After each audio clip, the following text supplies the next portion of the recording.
I met a woman at work today. I think our conversation started when we talked about buying gifts for the family. She noticed one of my rings, and I told her it was a ring my mother bought me years ago. And when my mother passed a couple of years ago, I received one of the diamonds from her ring and added it to the ring she had given me. She asked if my dad was still living. I told her no, that he had died at a young age. She told me that her mother died at a young age too. I said, "I'm sorry, how old was she?" She said her mother died at age 55, but her father lived until 91. I told her my mother was 55 when my dad died at age 59, and my mother lived to age 101. She asked what year my father was born, and I said 1918. Her mouth dropped open, and after swallowing hard, she said, "So was my dad." She proceeded to tell me she was number 12 out of 12 children, and this time my mouth dropped. I told her I was number 11 out of 12.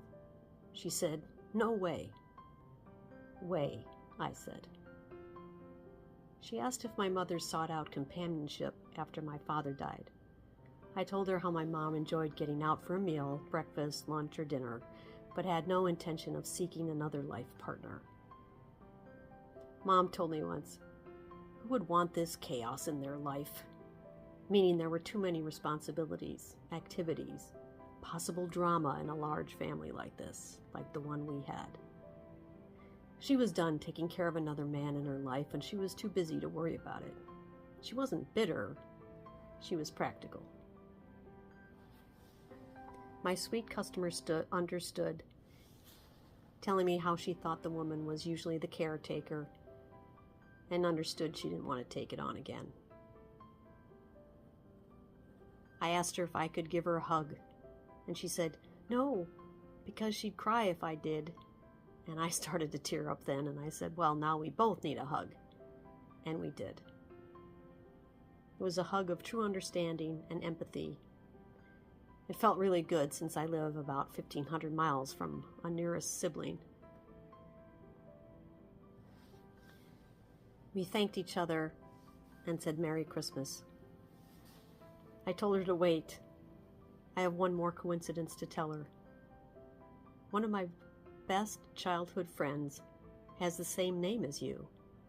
She just spells it without the O in your name, Luann.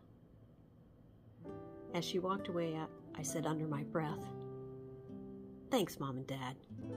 It's always good to have you pop in and say hi." The true spirit of Christmas and ghosts from Christmas past. Thanks, Mom.